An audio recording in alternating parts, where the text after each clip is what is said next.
Saludos para los hermanos que están conectados. El Señor les bendiga grande y abundantemente. Y a todos los hermanos aquí presentes.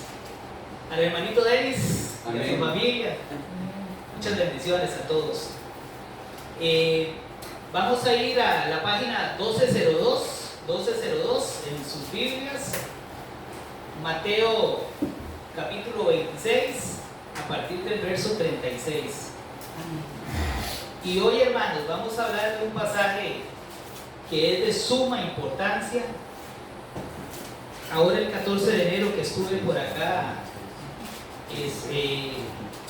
el mensaje fue acerca de Isaías 53.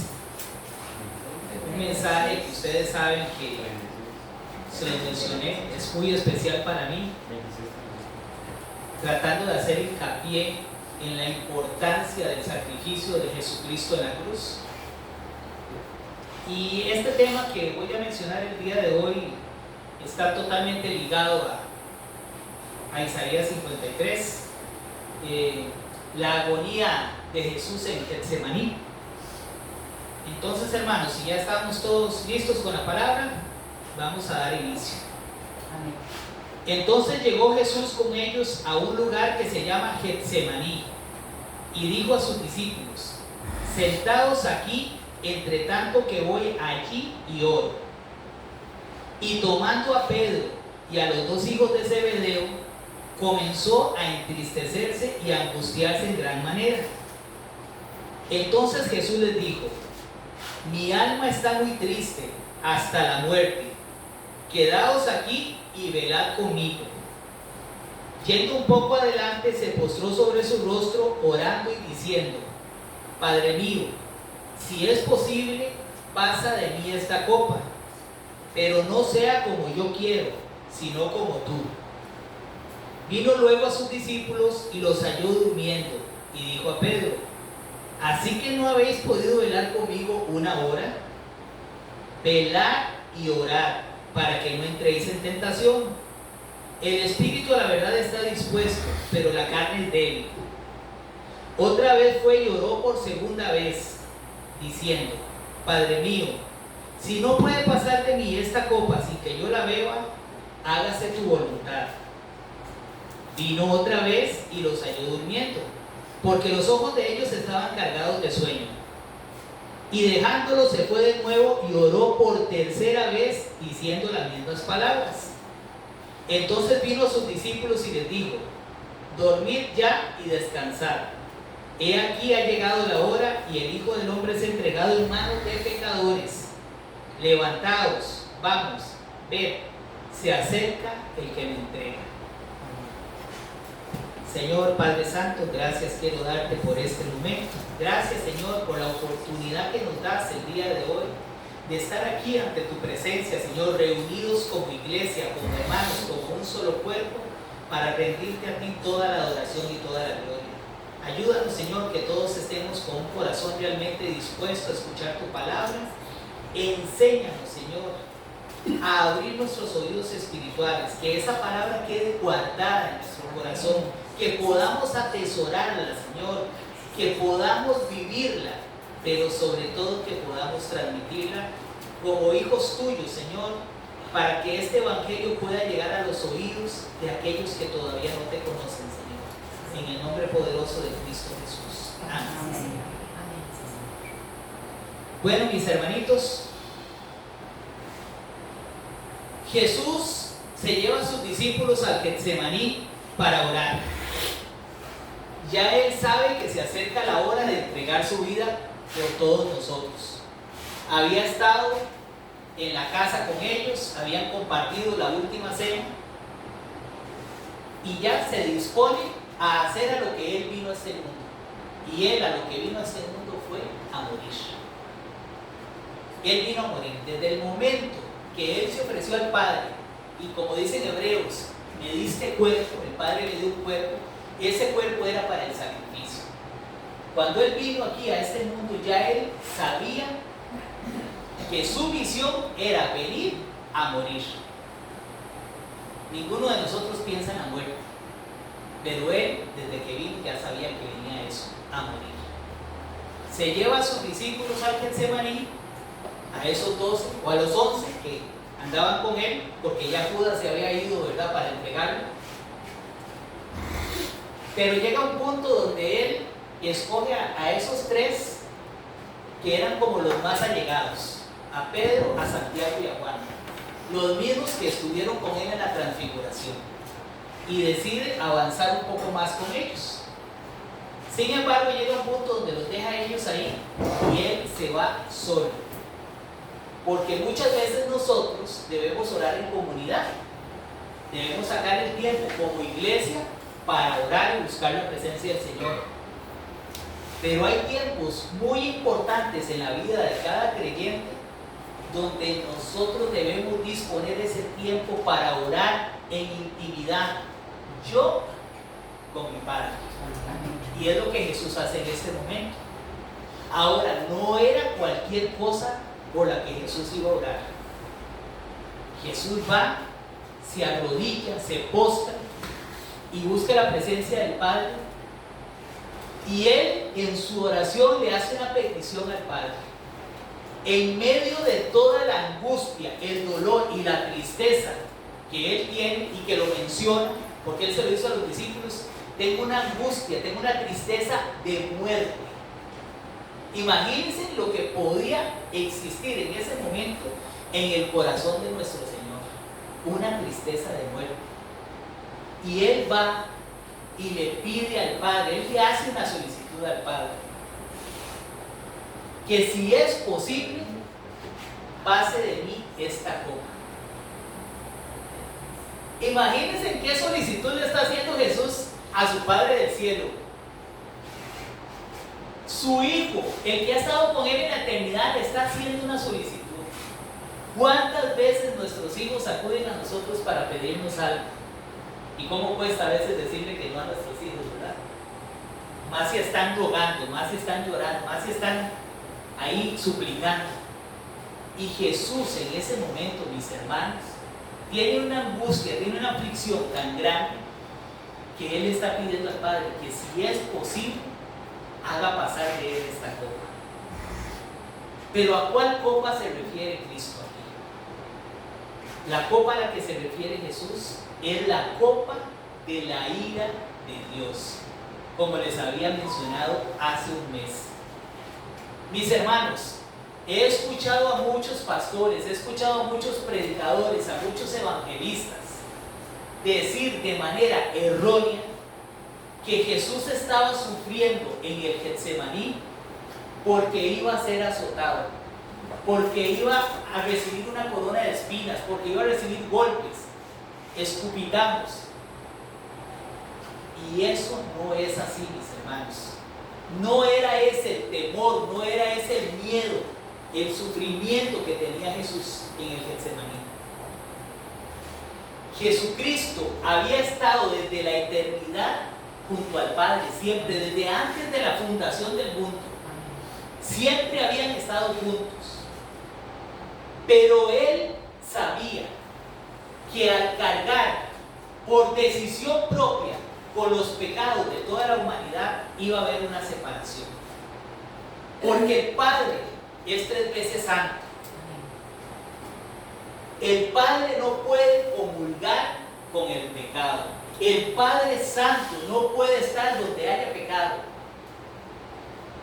Y Jesucristo estaba cargando en su cuerpo con los pecados del mundo entero. Por lo tanto, el Padre no podía estar con Jesús en ese momento de más aflicción y de más dolor. El Padre debía darle la espalda a Jesús, porque ahí estaban colocados los pecados del mundo entero, desde el principio de la humanidad hasta que el mundo se termine. Ahí estaban todos los pecados, desde los que nosotros ya cometimos hasta los que nos falta por cometer. La aflicción de Jesús en el Getsemaní era tan grande que él sentía realmente la ausencia del Padre. Él llevó a sus discípulos, a los más cercanos, para que oraran junto a él.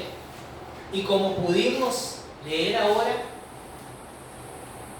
oró 1 hora se devolvió donde estaban sus discípulos a ver si estaban velando y orando, apoyándolo en oración, pero estaban dormidos. Como lamentablemente suele suceder muchas veces con la iglesia, que hay unos pocos que se mantienen firmes en ayuno, en oración, en predicar el evangelio, y la mayoría están dormidos, porque lamentablemente eso se está dando, y más después de la pandemia. Jesucristo los exhortó y les dijo: ¿cómo es posible que no han podido velar conmigo una hora? Velen, oren para que no caigan en tentación. Porque si usted, mi hermano y mi hermana, no mantiene comunión con Dios, si usted no tiene intimidad con el Padre del cielo, difícilmente usted va a poder superar los obstáculos de la vida. Difícilmente usted va a poder enfrentar los problemas, las vicisitudes que se le van a presentar, porque en sus fuerzas usted no va a poder. Necesitamos tener comunión con Dios y necesitamos que Él, a través de la oración, nos fortalezca, porque no es que no van a haber problemas porque seamos creyentes, van a haber problemas, pero con la dirección del Padre los problemas nosotros los podemos enfrentar de una manera diferente. Amén. Sin embargo, Jesús se va nuevamente a orar, y cuando regresa, ¿qué sucede? Otra vez los encuentra dormidos. Como cuando el pastor de una congregación insiste en sus miembros, en que vayamos a la iglesia, en que estudiemos la palabra, en que oremos, en que ayunemos, y con los días se da cuenta que nadie está ayunando, nadie está orando, vienen al culto y posiblemente nadie sabe de lo que se está hablando porque no estudian la palabra. Es exactamente lo mismo. Y Jesús nuevamente les dice: oren, oren, para que no caigamos en tentación. Oren, hay que estar velando, porque los tiempos son difíciles. Cada vez estamos más cerca de la venida de Cristo, y tenemos que estar constantemente velando y orando. Al hermanito o a la hermanita que le pedí Job 21:20, y al que le pedí Salmo 75 del 7 al 8. El dolor de Jesús en Getsemaní no era por saber que iba a ser golpeado, mis hermanos, era porque sabía que iba a enfrentar el juicio divino. Toda la ira descargada sobre un solo hombre, la ira que merecen nuestros pecados, todo el repudio, la repulsión de Dios, toda esa ira que cada uno de nosotros merece por nuestros pecados, iba a ser depositada sobre un solo hombre, y ese hombre era Jesucristo en la cruz. Job 21:20. Job 21:20.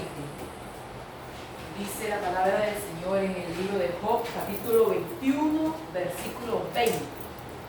Verán sus ojos su quebranto, y beberá de la ira del Todopoderoso. Amén. Amén. Salmo 75, del 7 al 8. Amén. Mas Dios es el juez, a este humilla y a aquel enaltece, porque el cáliz está en la mano de Jehová, y el vino está fermentado, lleno de mistura, y él derrama del mismo. Hasta el fondo lo apurarán, y lo beberán todos los impíos de la tierra. Amén. Amén. El Salmo 75, del 7 al 8 dice que ese cáliz, el cáliz de la ira de Dios, es el que beberán todos los impíos. Es el castigo por nuestros pecados, pero dice los impíos. ¿Por qué dice los impíos?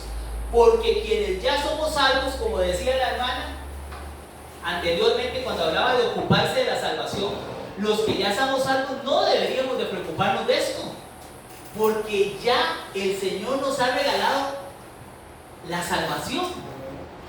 Pero los impíos beberán el cáliz de la ira de Dios, ese cáliz que nosotros ya no vamos a beber porque ya somos salvos.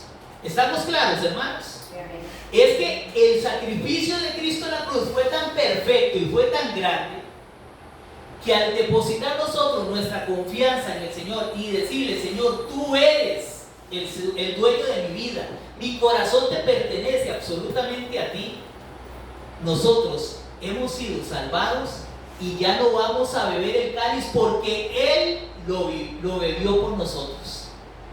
Pero ¿qué va a pasar con las personas que rechazan el Evangelio? Las personas que han tomado la decisión de rechazar a Jesucristo como su Señor y Salvador, lamentablemente, mis hermanos, beberán de ese cáliz que menciona el Salmo 75.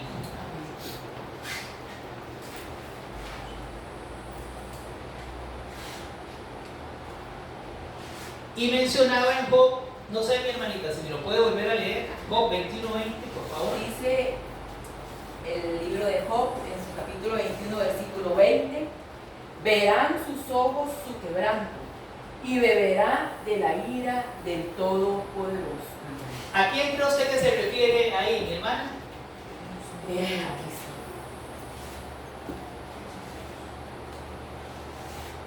El Señor, el Padre del cielo, estaba viendo el quebranto de su Hijo Jesús en el Getsemaní. Él estaba viendo su quebranto y Él podía saber lo que Jesús estaba sintiendo en ese momento. Y a pesar de que Él estaba diciendo, Padre, si es posible, pasa de mí este cáliz, el Padre lo estaba escuchando, no era que no lo estaba escuchando. Pero el Padre en su interior decía, sí, hijo, te estoy escuchando, pero mi voluntad es otra. En este momento mi voluntad y la tuya no son la misma. Entonces Jesucristo debía amoldar en ese momento su voluntad a la voluntad del Padre. Amén. Porque en nuestra vida cotidiana nosotros debemos permitirle al Padre que se haga su voluntad, no la nuestra. Pedirle al Padre que se haga su voluntad, aún sobre la nuestra, aún que nosotros no estemos de acuerdo con lo que el Padre quiere, pero el Padre realmente sabe qué es lo que necesitamos. Y en ese momento, la única manera de que la humanidad pudiera ser salva era de que Jesucristo tuviera que pasar por el proceso de la crucifixión. Él posiblemente como hombre en algún momento ahí tenía un temor, pero su temor era que sabía que no iba a estar su Padre a su lado en el momento de la cruz. Ese era el temor de Jesús.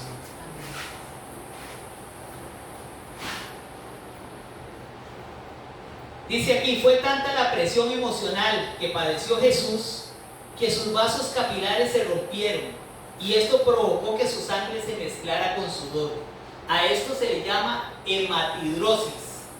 Origina hemorragias nasales y lágrimas con sangre, precedidos por intensos dolores abdominales y de cabeza. Imagínense ustedes lo que Jesús es, la carga emocional que Él estaba sufriendo ahí para que sudara sangre, para que sus lágrimas salieran con sangre, para que hubiera sangre en sus manos, en su cabeza, esos dolores abdominales y de cabeza. Y el único que mencionó eso fue Lucas, porque Lucas era médico. En los evangelios, aunque se menciona la oración de Jesús en el Getsemaní, nadie menciona esto, solo Lucas. En el evangelio, en Lucas 22, ahí se menciona que Jesús era tan intenso que estaba sudando gotas de sangre. Imagínense la carga emocional que estaba depositada sobre Jesús como hombre en ese momento en el Getsemaní. Getsemaní significa prensa de aceite en arameo y era un mecanismo que utilizaban para triturar las aceitunas, para sacar el aceite. Prensa de aceite. Mis hermanos, no es casualidad que Jesús estuviera en Getsemaní, porque Él sabía que ahí era donde Él iba a ser triturado. Jesús estaba siendo aplastado, estaba siendo triturado. ¿Por qué? Porque así como de las aceitunas se saca el aceite, así de Jesús había que exprimirlo Dios Padre, no los romanos, no los judíos, Dios Padre lo iba a exprimir hasta lo sumo para obtener nuestra salvación. Porque hasta la última gota de sangre de Jesús iba a ser derramada en la cruz para su salvación y para la mía.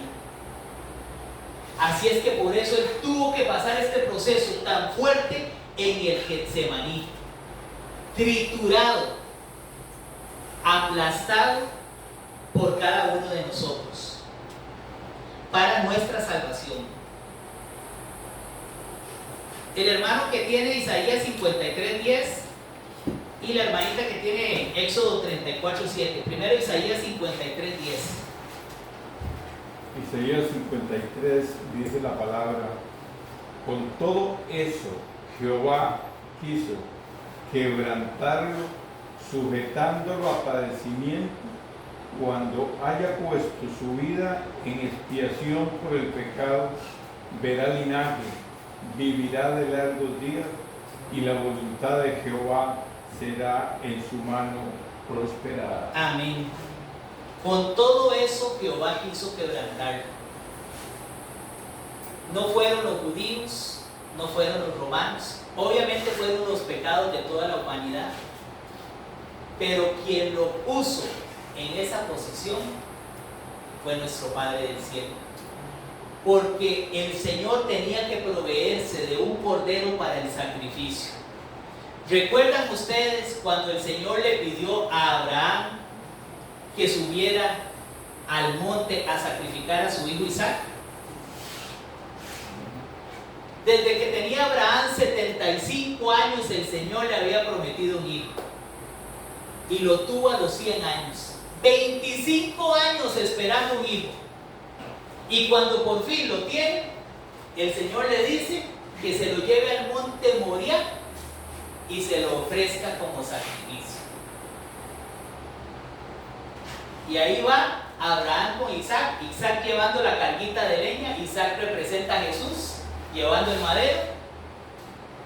Abraham representa a Dios Padre, para que lo tengan claro. Y llegan allá. Isaac no era un niño como lo presentan muchos, no era un niño, ya era un hombre grande, posiblemente un varón como esos varoncitos que están ahí atrás, un hombre maduro. Y en el momento que Abraham va a sacrificar a su hijo Isaac, el Señor le habla y le dice que se detenga, porque su fe ha sido probada. Porque Abraham en su interior, dice la palabra, que él sabía que Dios es poderoso para resucitar.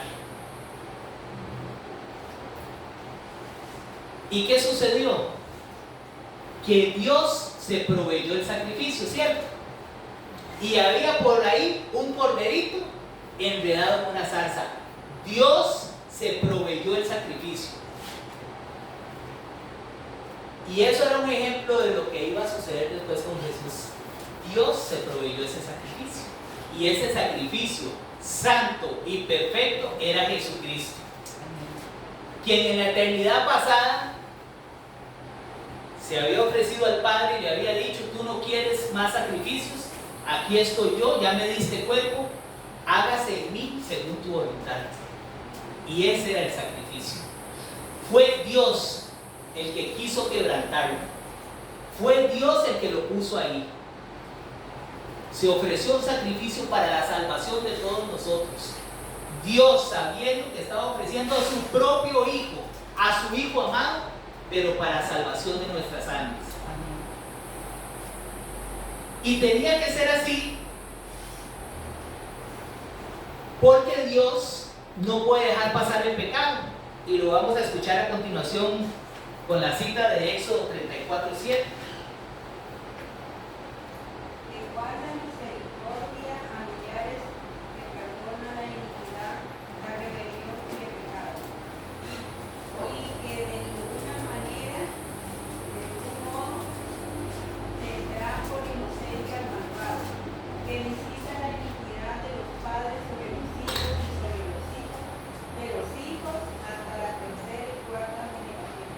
Amén. De ningún modo tendrá por inocente al malvado. Dios Padre es misericordioso, Él nos perdona, Él nos ama, Él perdona nuestros pecados, nuestras transgresiones. Dice que echa nuestros pecados a lo profundo del mar, donde ya no se acuerda más de ellos. Pero Él no tiene por inocente al culpable. Y ni usted ni yo, mi hermano o mi hermana, ni usted ni yo, a través de ninguna obra buena que hagamos, podemos ser salvos. Y hace un mes lo hablábamos aquí. Porque nuestras obras, decía Isaías, o dice Isaías, nuestras obras son como trapos de inmundicia. Y ustedes recuerdan muy bien lo que les dije acerca de los trapos de inmundicia. Y así son nuestras obras. Nadie a través de sus obras puede ser salvo. El único medio de salvación es el sacrificio de Jesucristo en la cruz. Es el único. Y como Dios no puede tener por inocente al malvado, la única manera de que podamos ser salvos es a través de este sacrificio. Porque ya Dios descargó su ira toda, completa y absoluta sobre Jesucristo. Y si usted no ha puesto su confianza en Jesús, usted no puede ser salvo. Mis hermanos, es importante que nosotros comprendamos. Yo sé que posiblemente todos los domingos venimos al culto. Sé que posiblemente todos los días entre semana tenemos un tiempo de oración y estudiamos la palabra. Lamentablemente hay muchos creyentes que se conforman con venir a un culto, estar una hora, 2 horas en un lugar y luego se van y no pasó nada. Y posiblemente muchos de ustedes van a salir por esa puerta y cuando se vayan no van a recordar nada de lo que yo estoy diciendo aquí ahorita. Pero mis hermanos, cuando una persona se para aquí al frente a dar una palabra, es porque esa persona en su corazón Dios le ha tocado, porque Dios ha tratado con ella y esa persona está tan agradecida con Dios que quiere transmitir lo que tiene dentro de sí, para que ustedes ojalá puedan sentir lo mismo que yo estoy sintiendo, lo mismo que hay en mi corazón, lo mismo que hay en mi mente. Ustedes comprenden lo que fue el sacrificio de Cristo en la cruz. ¿Lo comprendemos realmente? Comprendemos lo que vivió Jesús en la agonía en Getsemaní. ¿Cuántas horas estuvo Jesús en Getsemaní? No lo especifica la palabra. Solo dice que después de 1 hora fue y habló con sus discípulos y estaban dormidos. Volvió a orar otra vez, otra hora. Regresó y otra vez estaban dormidos. Posiblemente estuvo 2, 3, 4, 5 horas orando. Y durante todo ese tiempo estuvo en angustia, con una tristeza de muerte, porque sabía lo que venía, que iba a haber una separación en la cruz de su Padre. ¿Podemos comprender eso? Podemos entender que lo que representa el hecho de que en la cruz, esas 2, 3 o 4 horas que Jesús estuvo ahí colgado, donde Él decía, Dios mío, ¿por qué me has abandonado? Podemos comprender que ese lapso de 3 o 4 horas que Él estuvo ahí representa la eternidad que cada persona que no ha aceptado a Jesús en su vida va a pasar lejos de la presencia de Dios. Es que, mis hermanos, Jesús estaba sufriendo tanto en la cruz en esas horas porque sentía la ausencia de Dios, sabía que Dios no estaba ahí. Por eso Él exclamaba, ¿por qué me has abandonado? Pero es que Dios Padre no podía estar compartiendo el mismo lugar con el pecado, y en ese momento Jesús era pecado. Y Él no podía estar ahí, un Dios santo no podía estar en el mismo lugar donde estaba el pecado, menos los pecados del mundo entero. Toda la suciedad, nuestros adulterios, nuestras borracheras, nuestras mentiras, nuestras infidelidades, las pornografías, los malos pensamientos, los malos deseos, todas las cochinadas que hemos hecho, Dios no podía estar ahí. Y todo eso estaba en Jesús. Fueron unas horas, pero para Jesús fue una eternidad, porque Él había estado con el Padre desde la eternidad. Y para Él esas horas fueron una eternidad. Pero ¿qué va a pasar con cada ser humano que ha decidido no aceptar el Evangelio? con cada ser humano que no tiene a Jesús como su Señor y Salvador. Esa persona va a pasar una eternidad lejos de la presencia de Dios. Y ahí ya no va a valer la pena exclamar: Dios mío, ¿por qué me has abandonado? Ya ahí no nos va a escuchar el Señor. Porque vamos a estar lejos de su presencia, vamos a estar en la condenación. Por eso ustedes han notado que yo he insistido tanto en eso y lo seguiré haciendo cada vez que me toque predicar en algún lugar. Porque es necesario que por favor comprendamos la magnitud del sacrificio de Cristo. Cuánto ese hombre, porque era un hombre de carne en ese momento en Getsemaní, que estaba ahí postrado, no arrodillado, postrado es con la frente pegando al suelo, para que lo entendamos. Ese hombre estaba en agonía, estaba en sufrimiento. ¿Ustedes se imaginan a un Dios tan santo, a un Dios de amor que estuvo dispuesto a entregarse por nosotros? Y que posiblemente ahí en el Getsemaní, como una película, le estaba pasando todos los cochinos pensamientos que en algún momento hemos tenido nosotros. Le estaban pasando aquí por la mente a Jesús. Todas las veces que niños o mujeres han sido violados, todas las veces que han habido criminales que han despedazado a personas y los han partido en partes, sus cuerpos han sido desmembrados, todas las lujurias que han habido en el corazón de los hombres y de las mujeres a través de la historia, todas las fornicaciones, los adulterios, todo eso lo estaba viviendo él, un Dios santo, y estuvo dispuesto a cargar con todo eso por usted y por mí.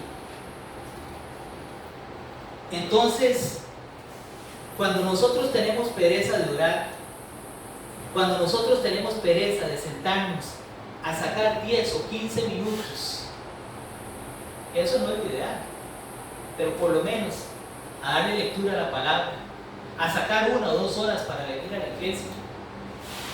Cuando no estamos dispuestos a eso, mis hermanos, ¿en qué estamos pensando? Imagínense ustedes que no es a un pastor ni a un predicador al que le toca estar solamente transmitiendo el mensaje de salvación, el evangelio. Y hermanos, para que lo sepan, es a cada uno de ustedes, a todos. Esto nos corresponde a todos. Todos nosotros somos creyentes. Ustedes vienen aquí y se alimentan de la palabra, pero ustedes tienen que ir a transmitir la palabra a sus lugares de trabajo, a sus colegios, a sus universidades, a donde estén, con su familia. Todos estamos llamados a transmitir el mensaje del evangelio en agradecimiento a este hombre que estuvo ahí en esas horas de agonía con una tristeza de muerte, porque sabía que iba a recibir toda la ira de Dios, y ya desde la agonía en el Getsemaní ya la estaba recibiendo. Pero en la cruz iba a ser el momento más crucial, el más determinante. Hebreos 5, del 7 al 10, hermanita. Hebreos 5, 7 nos dice: y Cristo, en los días de su carne, ofreciendo ruegos y súplicas con gran clamor y lágrimas al que le podía librar de la muerte, fue oído a causa de su temor reverente. Aunque era hijo, por lo que padeció, aprendió la obediencia. Y habiendo sido perfeccionado, vino a ser autor de eterna salvación para todos los que le obedecen. Y fue declarado por Dios sumo sacerdote según la orden de Melquisedec. Qué bonito, mi hermanita. Por favor, vuélvalo a leer, vuélvalo a leer. Y Cristo, en los días de su carne, ofreciendo ruegos y súplicas con gran clamor y lágrimas al que le podía librar de la muerte, fue oído a causa de su temor reverente. Y aunque era hijo, por lo que padeció, aprendió la obediencia. Y habiendo sido perfeccionado, vino a ser autor de eterna salvación para todos los que le obedecen. y fue declarado por Dios sumo sacerdote según la orden de Melquisedec. Amén. Vean qué interesante, porque ese pasaje empieza diciendo que Cristo fue oído. ¿Por quién fue oído? Fue oído por el Padre. Si fue oído, Señor, si es posible, pasa de mí esta copa. Si fue oído. Todas las veces que él se lo pidió al Padre, el Padre lo escuchó. Pero ¿de quién era la voluntad? ¿Del Padre o de Jesús? Y llegó un momento donde él dijo: Señor, pero que no se haga mi voluntad, sino la tuya. Que debe ser nuestra oración. Que no se haga mi voluntad, sino la tuya. Él sabía que había un plan perfecto, un propósito. Y por eso dice: hágase tu voluntad. El Padre sí lo escuchó, pero la voluntad del Padre, ¿cuál era? Ofrecerse un sacrificio. Y ese sacrificio iba a ser Jesús. Pero después dice que llegó a ser autor de eterna salvación para cada uno de nosotros, convirtiéndose en un sumo sacerdote. Resulta que antes se ocupaba del sumo sacerdote que entrara una vez al año al lugar santísimo. Tenía que ofrecer sacrificios primero por él y luego por el pueblo. Pero cuando Jesús está en la cruz, sucede algo con el velo, ¿verdad? El velo se rasgó. ¿Por qué se rasgó el velo? Ya no íbamos a ocupar un sumo sacerdote que entrara cada año ahí y se escondiera detrás del velo a hacer las cosas. El velo se rasgó. Se rasgó de arriba a abajo. Porque la salvación viene de arriba hacia abajo. Y se rasgó el velo y Jesús abrió la puerta para todos nosotros. Al aceptarlo como Señor y Salvador de nuestras vidas. Qué lindo, ¿verdad, hermanos? Dios Padre sí escuchó a Jesús, pero la voluntad del Padre era que Él fuera un sacrificio.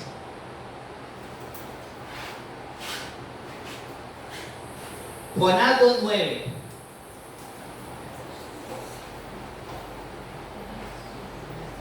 Mas yo con voz de alabanza te ofreceré sacrificio, pagaré lo que prometí, la salvación es de Jehová.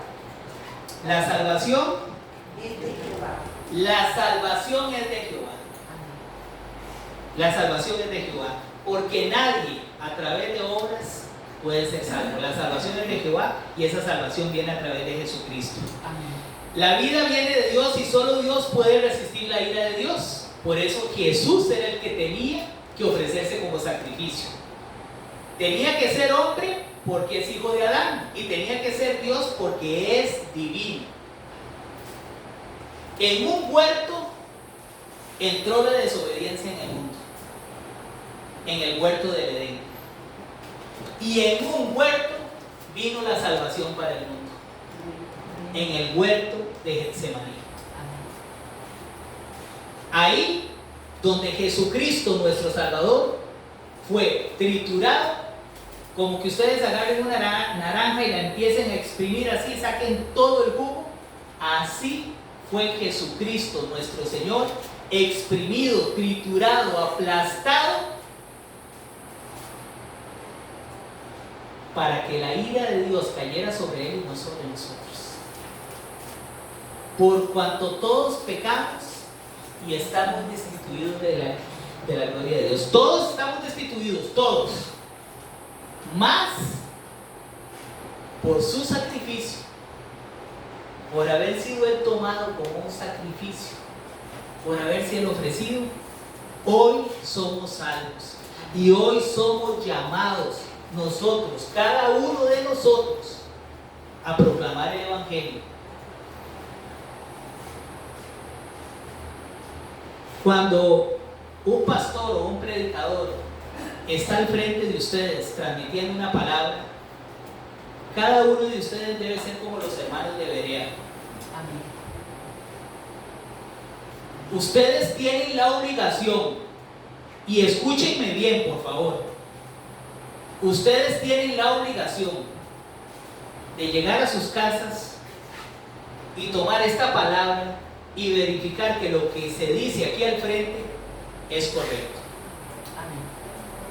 Antes de tomar la palabra van a orar y le van a pedir al Espíritu Santo que les dé dirección, ¿verdad?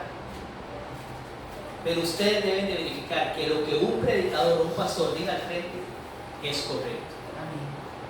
¿Por qué hay tanta ignorancia hoy en el pueblo de Dios? Porque noten algo, mis hermanos, y se lo voy a decir así claramente porque yo he visitado muchas congregaciones. Las congregaciones donde realmente se estudia la palabra son como esta, son congregaciones pequeñas. Pero cuando ustedes van a las mega iglesias, y no voy a generalizar, no son todas tampoco, donde se habla mucho de prosperidad y donde la intención es recoger el diezmo, los pastores o los predicadores muchas veces dicen lo que salga de su boca. Tal vez ni siquiera oraron o prepararon un tema a través de la palabra. Y lamentablemente, y se los digo así, con pesar, la gente amén, amén, amén, amén, amén a todo lo que dice el pastor o el predicador o el evangelista o el profeta o el que quiera estar ahí al frente. Y todo el mundo dice amén. Y no saben ni siquiera qué están diciendo amén. Ustedes tienen hoy el deber de llegar a sus casas y estudiar esta palabra y ver si lo que aquí se ha dicho es correcto o no, si se ha hablado a través del Espíritu o no. Y lo deben hacer cada vez que escuchen a un predicador, sea en una congregación, sea a través de una prédica en YouTube, donde ustedes quieran escuchar o por la radio. Es su deber como creyentes. Su deber como creyentes es todos los días sentarse un rato a estudiar la palabra. Su deber como creyentes es todos los días tener comunión con Dios, todos. Porque si todos los días tienen que tomar el desayuno, o el almuerzo, la cena, todos los días tienen que tomar de la palabra. ¿O cómo alimentamos el espíritu? ¿Cómo lo alimentamos?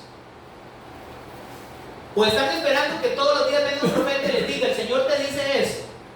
Sucede, claro, y hay profetas, claro, y vienen y nos dan una palabra, pero no van a venir todos los días, porque para eso, aquí está la profecía. Tenemos la palabra de Dios todos los días, y el Señor nos habla a través de ella. ¿Cómo nos va a hablar el Señor si no la leemos? ¿Cómo yo le puedo expresar al Señor lo que hay en mi corazón si yo no saco el tiempo para orar? Mis hermanos, es que la vida cristiana es muy fácil. La complicamos nosotros, pero la vida cristiana es muy fácil. Quiero hablar con Dios. Voy a mi aposento, cierro la puerta y busco su presencia. Quiero que Dios me hable. No voy a ir a buscar profetas. Aquí está la profecía, dice Pedro. Y Él me habla a través de esto. Es necesario que empecemos a cambiar nuestra mentalidad. Es necesario que empecemos a comprometernos cada vez más. ¿Y por qué? Porque debemos ser agradecidos con ese Dios santo, bueno y justo, que estuvo dispuesto a sacrificar a su Hijo por nosotros. Debemos ser agradecidos con nuestro Señor Jesús, que estuvo ahí durante esas horas de la madrugada en el Getsemaní, derramando no solo lágrimas, sino sangre. Sangre, hermanos, derramando sangre, porque estaba siendo triturado por dentro. Debemos ser agradecidos y comprender cuál es la magnitud de ese sacrificio. Que vamos a seguir fallando, sí. Posiblemente en algún momento digamos una mentira, se nos sale, digamos una mentira, se nos salga una mala palabra, se nos va el dedo gordo con un martillo. Puede suceder, somos seres humanos, somos de carne, hermano, no seamos hipócritas. Nos pasan cosas en la casa a veces o en el trabajo, no hay que ser hipócritas. O sea, somos seres humanos, estamos en buena carne. El pastor o el predicador o el apóstol o el que diga que es santo en todas sus palabras y sus pensamientos es un mentiroso. Todos somos seres humanos. Si fallaron los apóstoles que estaban a la par de Jesús, no vamos a fallar nosotros. Lo importante aquí es que no vivamos en una vida de pecado. Que yo miento hoy, que miento mañana, que miento pasado mañana y toda la semana y me relajo. No. Vamos a fallar, pero sigamos adelante. Y el Señor es tan bueno que ahí está el trono de la gracia. Dice Hebreos, acerquémonos confiadamente al trono de la gracia. Todos los días antes de ir a dormir, no cuando ya nos estemos cayendo del sueño, antes.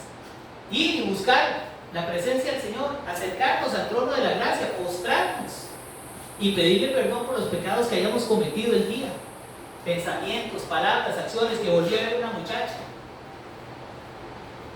Todas esas cosas que nos pasan o no nos pasan. O los esposos aquí no se pelean a veces con las esposas aunque sean creyentes.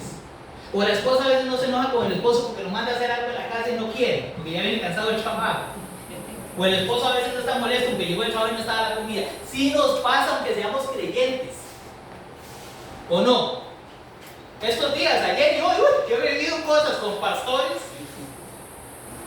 Ustedes no se imaginan. ¿Ah? Y nos pasan porque somos seres humanos. ¿Verdad? Así que mis hermanos, de verdad, reitero, lo que quiero es que comprendamos cuál fue la magnitud de ese sacrificio y lo que Jesucristo. Mediten, vayan a la casa y busquen este evangelio ahora. En Lucas 22, ahí dice, en el capítulo 42 o 44, no recuerdo ahorita, que Jesús sudaba gotas de sangre, martidrosis. Busquen esos pasajes, reflexionen, lean, mediten. ¿Qué vivió Jesús en Getsemaní por usted y por mí? Y comprendamos que ya Jesús pagó por todos nuestros pecados. Todo lo que nosotros hayamos hecho, si nos hemos arrepentido, ya Jesús nos perdonó. Lucas 22, 39 en adelante. Tengámoslo presente. Ya hemos sido perdonados. Le voy a pedir al pastor Rodolfo que pase un momento al frente para que él termine con la oración. Miras que aquí en el Evangelio de Mateo se dice que Dios escuchó a Jesús, y en el Evangelio de Mateo no lo dice, pero fui a Lucas y ahí lo dice, que envió un ángel y lo fortaleció. Bueno, de hecho, ahí en los evangelios vienen los pasajes de la oración de Jesús en el Getsemaní. Como les decía, en el único que se menciona lo de la sangre es en Lucas, porque él era médico. Gracias, hermano. Hoy he llegado a la conclusión de que todos los pastores sacamos la raja y cacheteamos y ves. ¿Verdad que sí? Es una condición del pastor. El pastor es el papá que corrige porque ama. El pastor es un papá que enseña porque ama. Aquí nosotros no venimos por un salario, venimos por amor. Viene a nuestro Padre Celestial.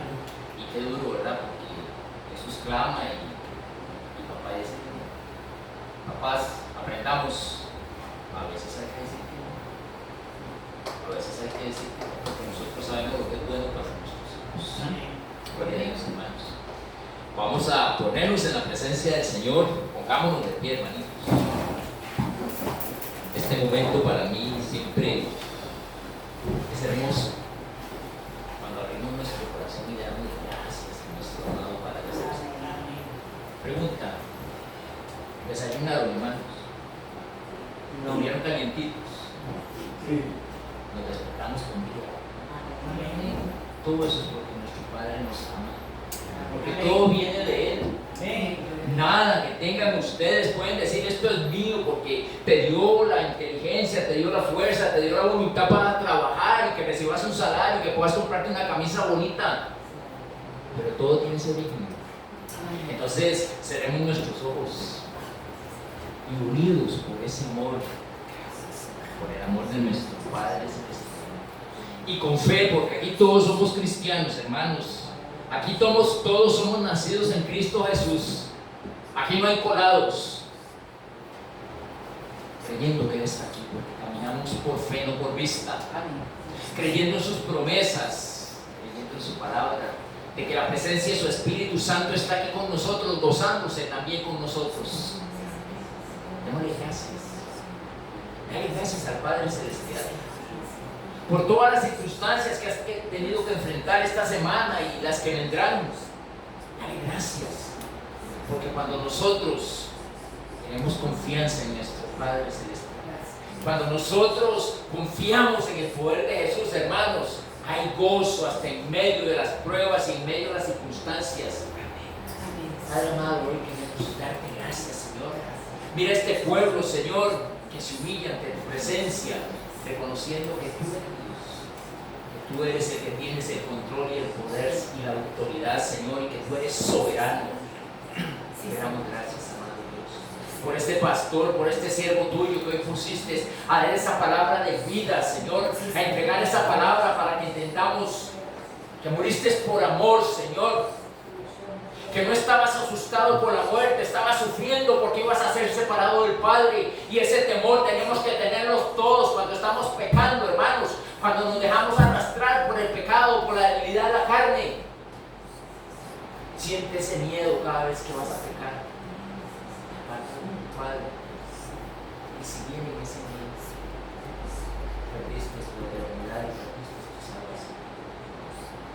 Señor, hoy te pedimos, fortalece ese dominio propio, convéncenos, Espíritu Santo, de pecado, que no andemos justificando nuestras acciones y nuestras actitudes, porque mamá, porque papá, porque mi esposa, porque el pastor, porque mi hermano, porque mi hermana, porque aquí ninguno de los que estamos sirven a hombres, aquí le servimos al Rey de Reyes y Señor de Señores. Amado Padre, no nos cansaríamos de decirte gracias, gracias, gracias, gracias, Señor. Cuando te decimos santo, santo, santo, Señor. Gracias, oh Dios, porque nos has mirado como por misericordia. Gracias, Padre, porque tenemos grandes, maravillosas y preciosas promesas, Señor, que aplicamos a valorar esa promesa de vida eterna, esa promesa de salvación que puso por el precio santo.